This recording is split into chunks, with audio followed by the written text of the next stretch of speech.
Hi guys, how's it going? Hope everybody's doing well. And in today's video, I want to talk about the effects it has on children who are in an abusive relationship, who are in a home that is exposed to abusive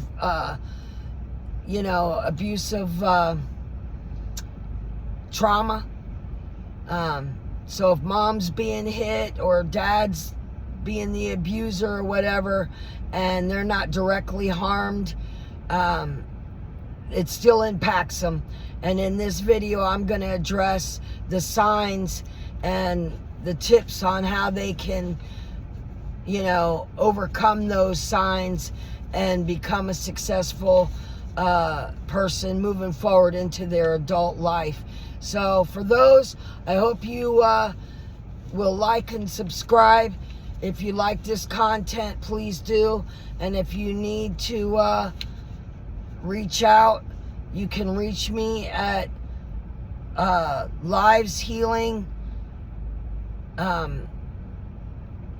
Actually, it's youtube.com/@Lives Healing. So that's where you'll find my videos and content. And again, let's get right into it. This are signs that a child has been impacted by abuse. And it starts with their emotional impact. One of the most significant effects of abuse on children is their emotional trauma. And children exposed to abuse may experience fear, anxiety, sadness, anger, shame, confusion, and guilt. And many children blame themselves for what is happening. They'll think it's their fault that dad's hitting mom, or what did I do to cause it? It's all my fault. And they may believe that if they behaved better or got better grades or stayed quieter, the abuse would stop. And it's not their fault. It's not their fault that dad or mom is hitting the other parent. It's not their fault. It's the abuser who's doing the action of abusing the other parent. It's their fault. So they're a victim just right along with the one that's being abused. So, everybody in the home except the abuser are victims to the abuse. So that's some of the emotional signs that you can spot that a child has being exposed to the abuse in the home. So over time, unresolved emotional trauma can lead to depression, chronic anxiety, panic attacks, and low self-esteem. And that, if it's not addressed early on, it can affect them later on in their adulthood, in their relationships. It impacts the brain development. And research has shown that ongoing trauma can actually affect a child's developing brain. And when children live in fear, their bodies release stress hormones repeatedly. And instead of focusing on learning, growing, and exploring their brain, it becomes a focus of survival. And this can affect their memory. It can affect their attention span, their emotional regulations, problem-solving skills, learning abilities. So in school, you'll start to see signs of they're struggling, and if there's abuse in the home, so pay attention to those. And their grades may be slipping, or they just can't because they're constantly living in fear. So these are some of the things that a child that's exposed to abuse, what's impacting them. So, and studies have said their memory, their attention span, emotional regulation, their problem-solving skills, and learning abilities. Definitely, research has shown it does impact a child that's experienced to abuse in the home. And Children exposed to chronic abuse may struggle in school, and not because they lack intelligence, but because their brains are always working overtime to stay safe. And so we don't want that. We want kids to grow up in a happy, successful life, moving forward into their adulthood. So that's no good for any child to have to experience that. Imagine trying to solve a math problem while constantly worrying about whether a fight will break out when they get home.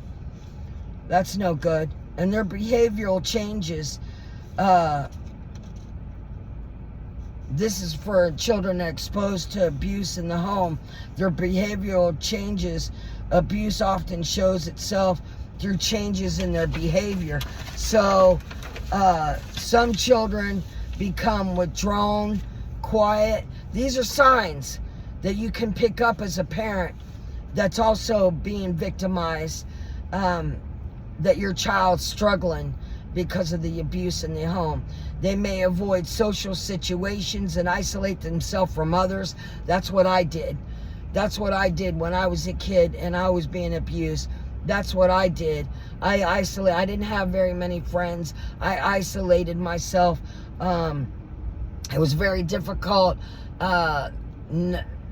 getting with friends, to trust them, just a lot of things. And I didn't do well as a kid in school either. I believe I had C's and D's as a child in school. Constantly living in fear. Some of the common signs include frequent crying, mood swings, difficulty concentrating, that was me. Trouble sleeping, that was me. Nightmares, that was me. Bedwetting, I didn't have that. Increased fearfulness, that was me. Declining school performance, that was me. I had a lot of these, a lot of them. And these behaviors are often misunderstood as discipline problems when they are actually signs of trauma. So keep that in mind if you're, a parent and you're being victimized and your child's in an abusive home. These are the signs that, to spot. And it's not always that they're not intelligent, because they are. It's just what they're exposed to. And so it impacts their self-worth. And so when children are exposed to abuse in the home, children constantly hear criticism, insults, threats, witness violence. They may begin to believing negative messages about themselves. So they may be thinking, I'm not good enough. I am unlovable. I don't matter.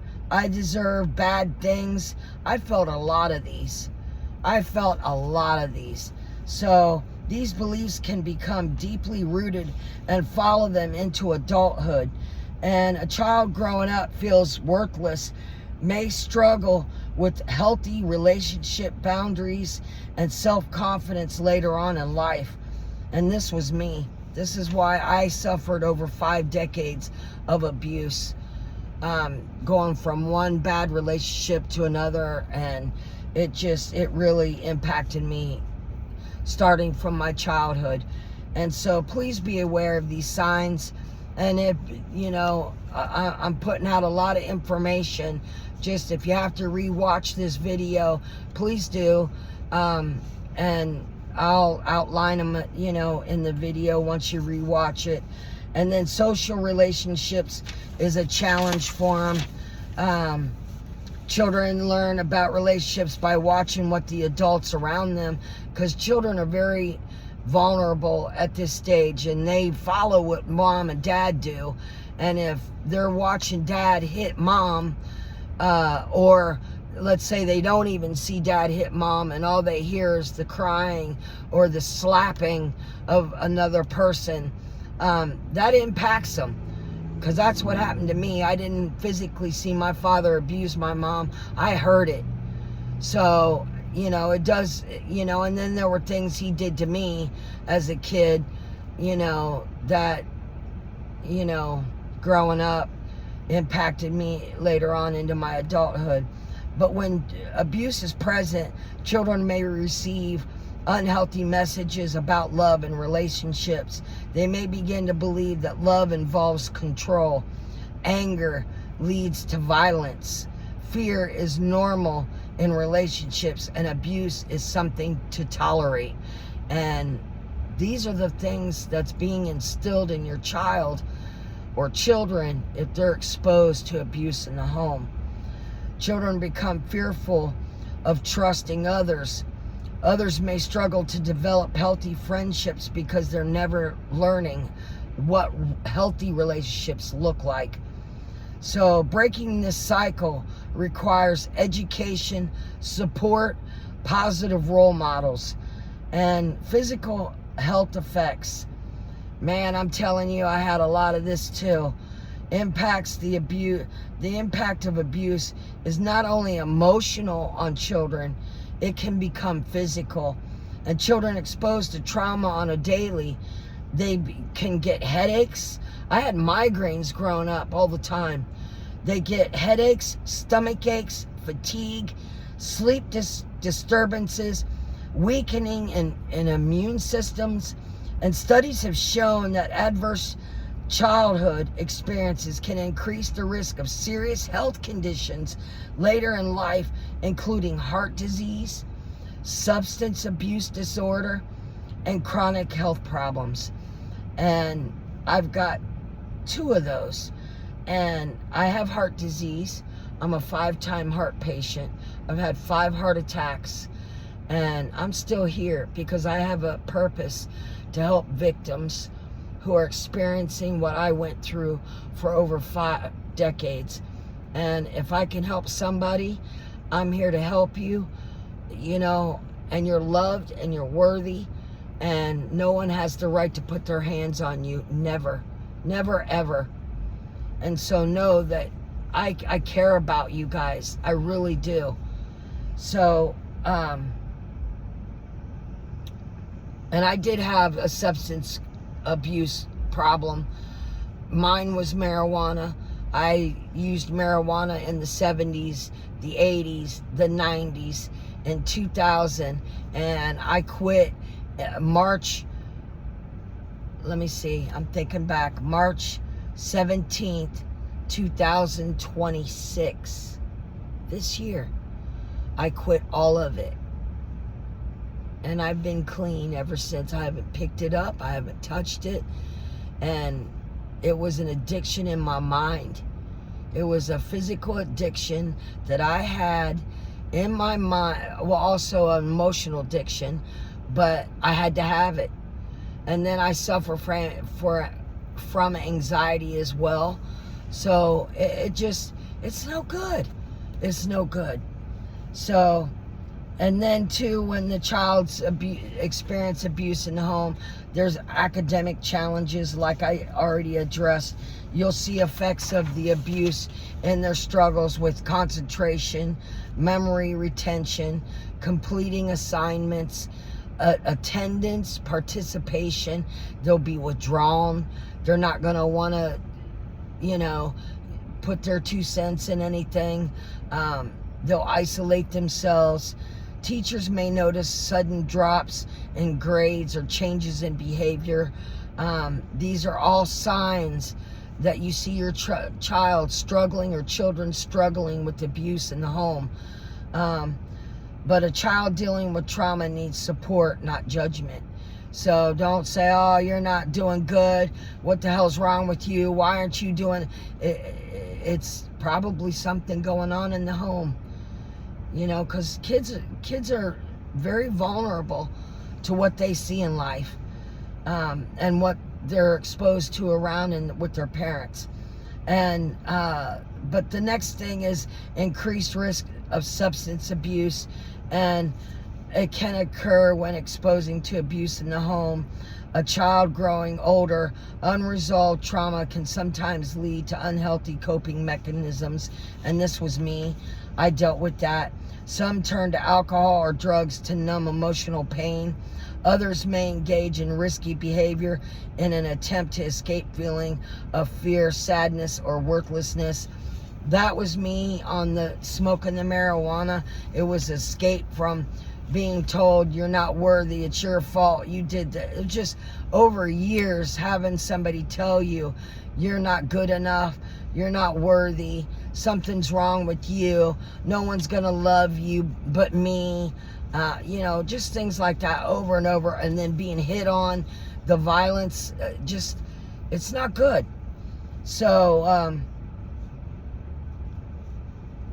you'll notice the signs, you'll see it. So understanding the connection between childhood trauma and addiction helps us respond with compassion rather than criticism.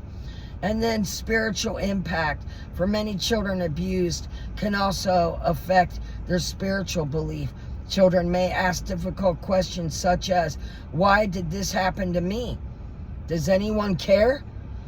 Where's God in all this? And that's what I had. And then later on I realized it wasn't God, it was the choices I was making. And it's not good. It's not good. So children need reassurance that abuse is never their fault and that they are valuable and loved and worthy of protection. For families of faith, spiritual support can become an important part of healing by helping children rediscover hope, purpose, and trust. And Psalm 34:18 reminds us, the Lord is close to the brokenhearted and saves those who are crushed in spirit. This verse offers comfort to that even in their deepest pain, children are not forgotten. Helping children heal, the good news is healing is possible. So it's not an end of the abuse of what they're exposed to.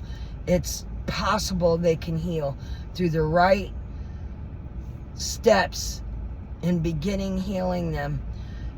Provide a safe environment, listening without judgment, validating their feelings. These are the tips on helping a child. If you see those signs of struggle, isolation, not feeling worthy, these are the signs that will help them heal and become a better person moving on into their childhood. So I'm going to say them again. Healing begins with providing a safe environment, listening without judgment, validating their feelings, establishing routines and stability, encouraging healthy expression of emotions, seeking professional counseling when needed, and offering love, patience, and support. Children need adults who consistently show them that they are safe and valued. Healing takes time because it's taken time to embed all this abuse into their environment. So it's going to take time to heal. But with this consistency of these items that I just identified, providing a safe environment, listening without judgment, validating their feelings, establishing routines and stability, encouraging healthy expression of emotions, seeking professional counseling when needed, offering love, patience, and support. These are steps that will help them heal and become a better, productive child moving into their adulthood and, become successful in life instead of living in fear and breaking the cycle. One of the most powerful things we can do is help children understand that abuse does not define them. Their story is bigger than their trauma. Their future is not determined by their past. Children who receive support can grow into strong, compassionate, resilient adults. Many become advocates, counselors, teachers, parents, and leaders who use their experience to help others. The cycle of abuse can be broken. So it's not the end. If you spot the signs, that's how you can help your child. If you spot them withdrawing and isolating themselves, the dropping of the grades, not wanting to involve themselves in anything, not having any friends. Get involved.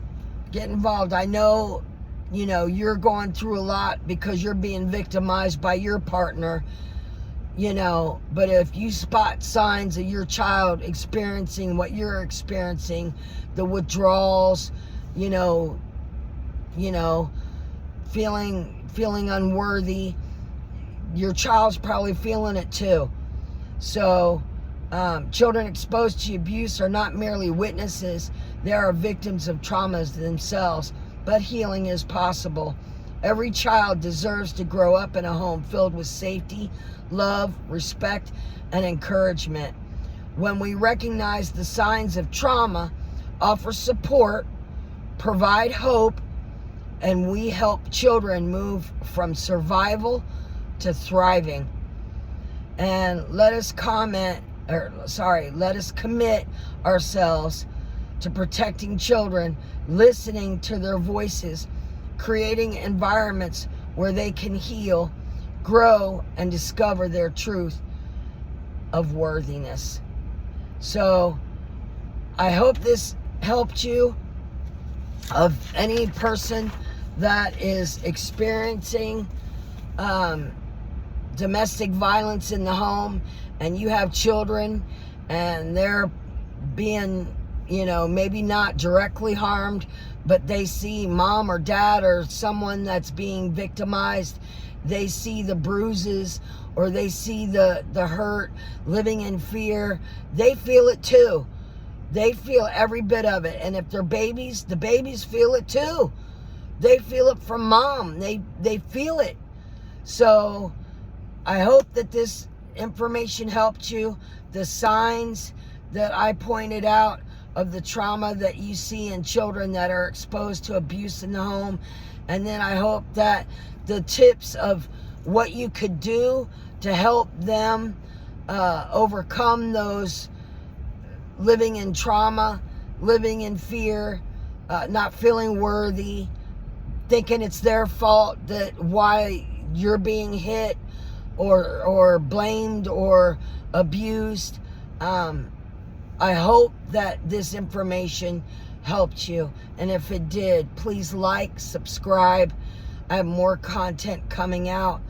I've dedicated my life to helping others that are in this situation, whether they've left their abuser or they're in the abusive relationship. I hope this helps. Some tips and signs that you could spot on your child and children if they're being exposed to it. So for that, I thank you so much for taking the time to listen to my story, listen to my message of how this impacts children being abused or not abused in an abusive home. So with that said, thank you. Have a wonderful day, and I'll see you soon.